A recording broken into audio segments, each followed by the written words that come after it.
Ngayong araw, wala nang intro-intro. Kumakain na ako ng spaghetti.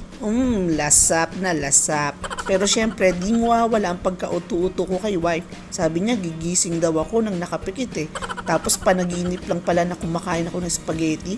Sobrang nag-crib na tuloy ako kaya di ko na patatagalin pa to. Tara! Kaya nagmadali na nga ako bumaba para magluto ng spaghetti. Pero habang bumababa ako niyan, iniisip ko kung magmumumug ba ako o hindi na. Syempre kinalimutan ko na lang, sayang sa oras eh. Nagulat ako mga katara, nakahanda na lahat ng gagamitin ko. Alam na agad ni Mrs. gagawin, nakakatakot. Pakulo na nga ako ng tubig niyan at tinuna ang pasta. 1.5 kilong pasta ito para naman makatikim sila. Pakukulan ko yan ng 10 minuto. Dapat kasing kulo ng dugo ng asawa ko pag galit sa akin. Para di makakalimutan. Take over ko na mga katara kasi hindi naman talaga siya yung nagluto, no?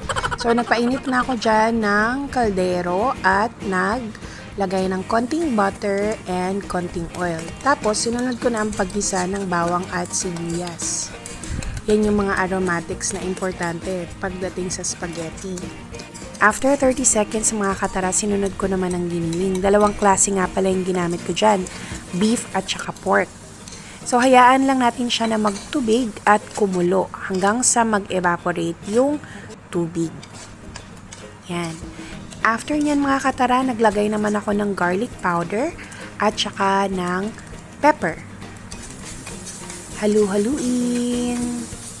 At syempre, para lumambot pa yung meat natin, naglagay ako ng 1 cup of water. And then, nung nag-evaporate na siya ulit, naglagay naman ako ng 2 tablespoon ng tomato paste. Haluin lang guys. And then, after niya, naglagay naman ako ng isang beef cube. Halu-haluin. Then, ang sinunod ko na dyan guys, ay ang paglagay ng spaghetti sauce. So, ang ginamit ko nga pala dyan ay yung UFC Sweet Filipino Style Spaghetti Sauce. So 1.5 na pasta, 2 kilo naman yung ginamit ko para hindi tipid sa sauce.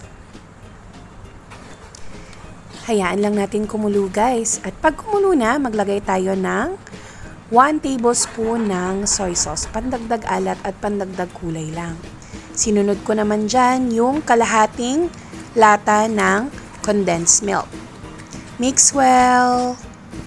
Syempre, hindi mawawala ang ating chicken hot dogs. May cheese na yan, guys. Last but not the least, ang ating green bell pepper. Wala na kasi akong red bell pepper, mga katara. Ayun na, taste test tayo. Ito nga pala, continuation na ng pagkain ko ng spaghetti. Nabiting kasi kanina eh. Kitang-kita nga pala mga katara kung paano ako na-satisfied sa luto ng asawa ko. Di ko na napigilan ng emosyon ko, isa lang ang masasabi ko. Ang sarap na. Ngiting-ngiti na naman asawa ko. Sobrang dami ko nga nakain yan. Kahit isang linggo pa kainin to, hindi ako mag-aasawa, magsasawa. Balik nga tayo mga katara dito sa kwarto. Panaginip lang pala yun. Sa wakas, makakapagmumug na talaga ako bago ang lahat. Please like, follow and share. Tara!